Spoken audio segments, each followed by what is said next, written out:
morning, students. This is Pinky Yadav as an English teacher at Suraj School, Mahendragarh. So, dear students, today we are going to learn about non-finites.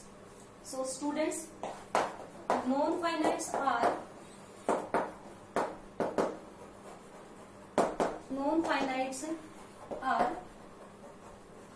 those verbs which don't change their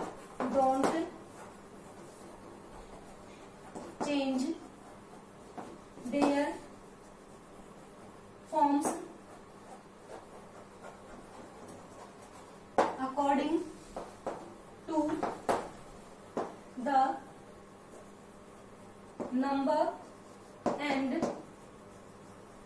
person of the subject.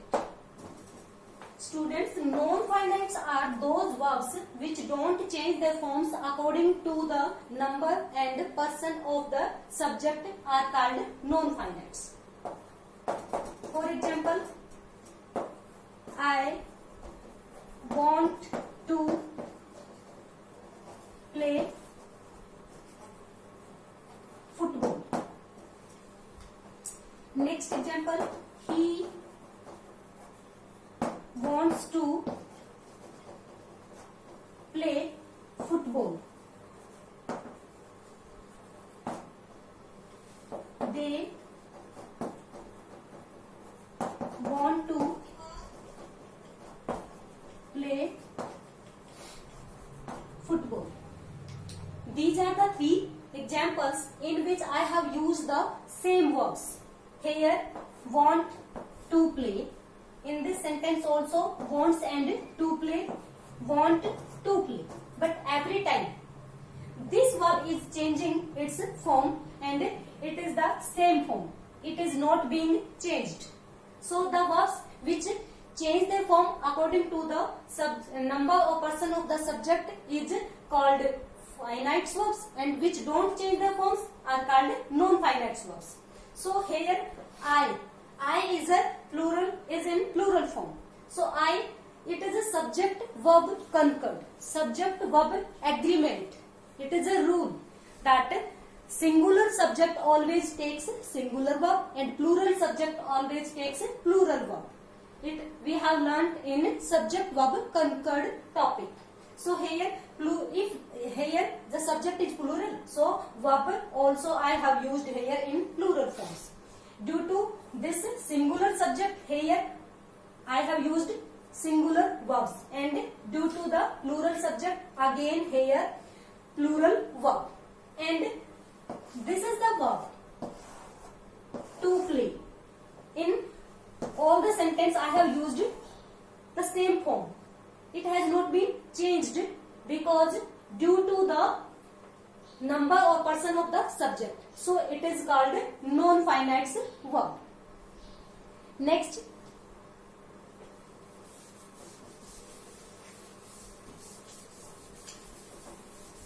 so dear students, I think you know very well about the verbs. I am showing here verb chart, verb family. Verbs are divided into two parts. First, main verbs. Main verbs, you can say principal verb. And the other is auxiliary verb. Auxiliary verb. Main verbs are divided into two parts. Main verbs are divided into two parts: finite and non-finite. And auxiliary are also further divided into two parts: primary auxiliary and the modal auxiliary.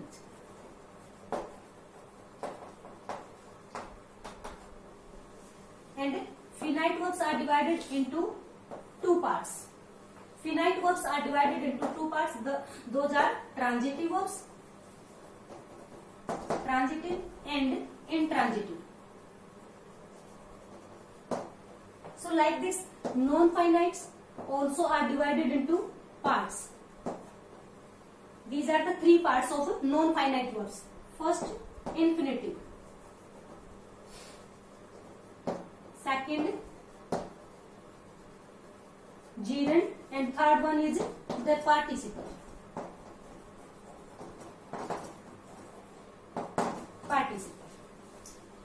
So like these verbs, primary, auxiliary are divided into three parts. First is to do, to be, and to have. Modal auxiliaries,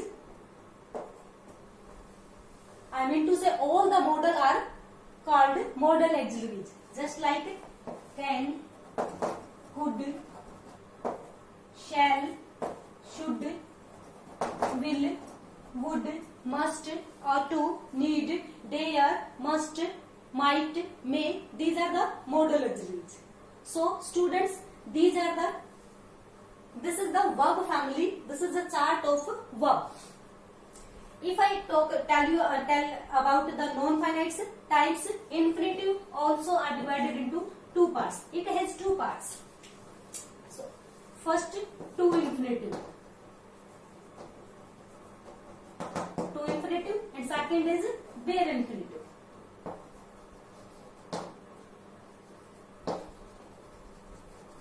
Bare infinitive. And gerund has no part, and participle is divided into three parts. The present participle, past participle, and the perfect participle. This is a verb chart which I have shown you.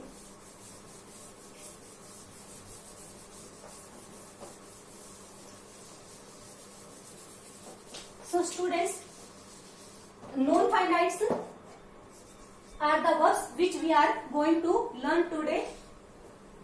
And I am telling you about the types of non-finites. Non-finites.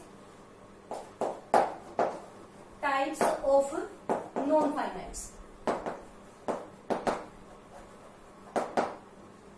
First,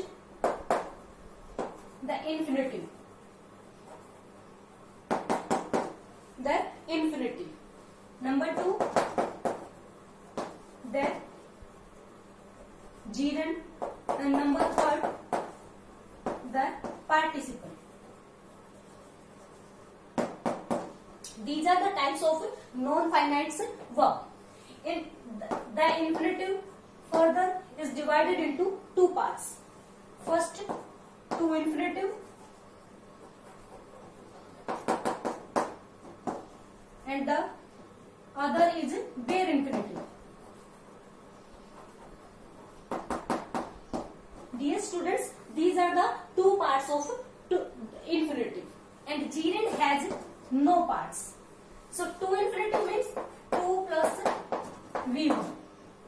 Bare infinitive means V first without 2. And gerund has no types, no parts. It is formed by adding ing to V1 and works as a noun. Dear students, the infinitive also are formed by verb and works as a noun in the sentence. It works all the function of a noun which a noun does in a sentence. And gerund is also formed by verb and works as a noun in the sentence. V first plus ing and works as a noun in the sentence. It is called verbal noun. The infinitive also is called verbal noun as well as the gerund. The third one is the participle. Participle is divided into three parts, three types. The participle.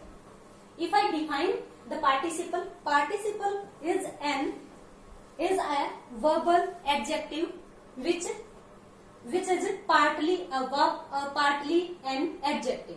It works in a sentence as an adjective as well as a verb.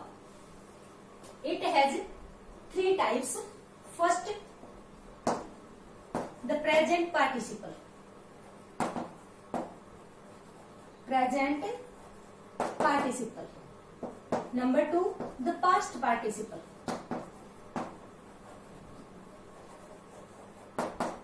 Number 3, the perfect participle.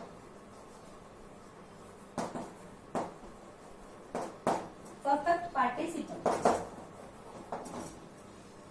These are the types of the participle. The present participle. The present participle is formed by adding ing to V1.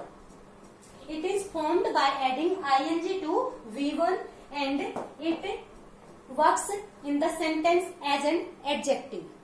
But it shows the action going on. It shows the action which is incomplete, which is going on at the time of speaking. Going on. The past participle is formed by V third. Verb की third form से बनती है and it works as an adjective in a sentence. It is formed by V third and works as an adjective in a sentence. It shows. The present participle shows the incomplete action and past participle express the finished work, completed, the work which had been completed, which has been completed. So the past participle shows the action which completed. It is formed by V third and shows the action finished. And if we talk about the perfect participle means complete participle. It is also formed by verb and works as an adjective. It is partly verb and partly adjective, so it is formed by verb and works as an adjective in a sentence. But it is formed by putting having plus V third. It is formed by putting having plus V third in the sentence. In such type of sentence, you will find two actions done by the same subject. You will find two actions done by the same subject. So the action which completes first, you have to put perfect participle before that action. You have to put having plus V third in the first action. So it will be called perfect participle. So dear students, these are the types of non-finite verbs. Now we will discuss about the uses of the infinitive, gerund and participle. When to use and how to use in sentence.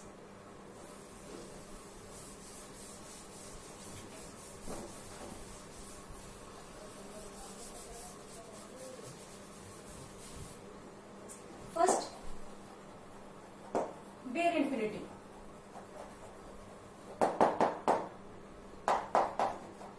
Bare infinitive means be first, without to. How to use and when to use in sentence. Number 1 point. After the modal verbs. After the modal verbs, we have to use or we will use bare infinitive. Modal verbs just like can, may, shall, etc. Can, could, may, might, shall, should, would, ought to, need, dare. These are the modal auxiliaries. But in these modal auxiliaries, there are two modal auxiliaries which takes to with them. Those are OUGHT, ought to and used to. These two modal auxiliaries always take to with them. Already ये अपने साथ रखते हैं to को. So ought to and used to always are used with to infinitive, not bare infinitive. Example: I can solve this sum. It means I have ability to solve this sum. Can has been used here, and can is a modal verb. So after the can, I have used here we first. Modal verbs always takes we first, means bare infinitive. She should obey her teachers. Here should is modal auxiliary. So after the modal I have used obey, means bare infinitive, not to infinitive. So I need to say all the modal auxiliaries take bare infinitive except ought to and used to. Yes, there is need and there also. Need and there. These are the such verbs which can be used as a main verbs as well as modal auxiliaries also. So these are also used as a main verb. Next, number 2 point. After, but, except, and then. Dear students, if you find in the sentence but, except, and then also you have to use bare infinitive. These words always take bare infinitive in the sentence. For example,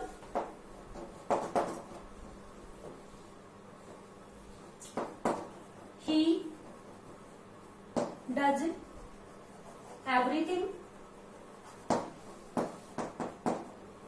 except play. He does everything except play.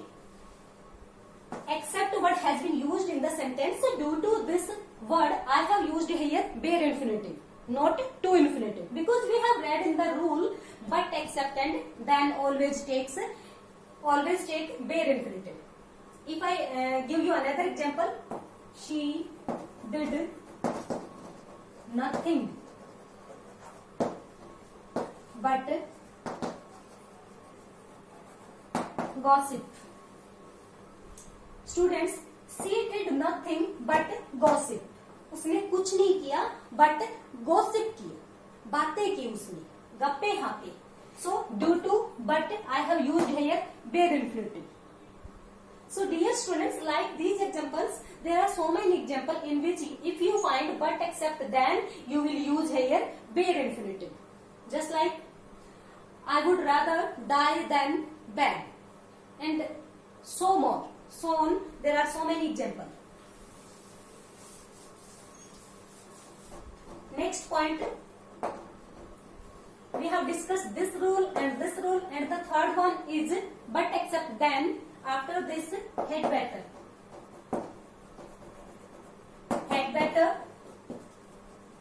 would rather, would sooner, etc. Would rather, would sooner, would better. These words always take bare infinitive with them. For example, had better, would rather, would sooner. Yes, you had better. You had better finish your work. Dear student, it is the example of had better. I have used here had better. You had better finish your work. And the second one, would rather, I would rather die than beg. So in this sentence, would rather has been used. So after would rather, I have used here die and beg. I have used here bare infinitive, not to infinitive. So these are the example of rule number 3rd. Next rule also we will discuss here. Next students, there are some verbs some verbs which always take bare infinitive. These are the verbs let, make, help, see, bid, notice, watch, observe, feel, etc. So dear students, these are the verbs which always take bare infinitive when they are in active voice.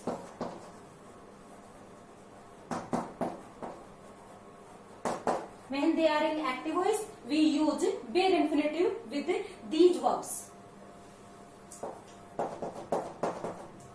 For example, let him go there. In this I have used let.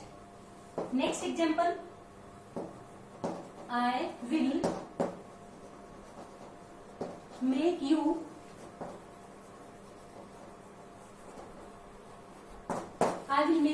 understand. So dear students, you say that I have used here in this sentence let. Due to let I have used here bare infinitive, and in this sentence make is a verb due to which I have used here bare infinitive. Understand, not to understand.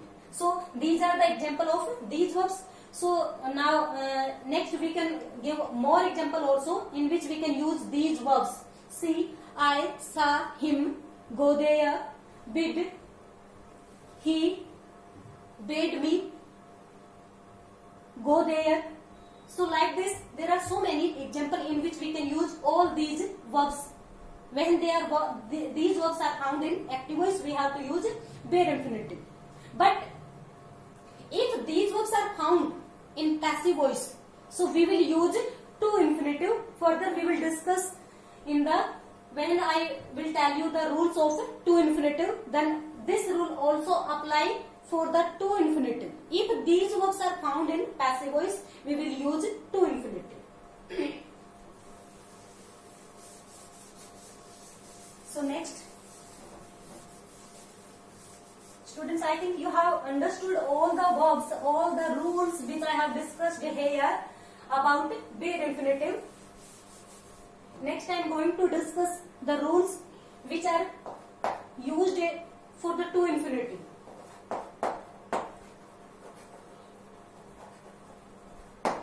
To infinitive, when to use and how to use.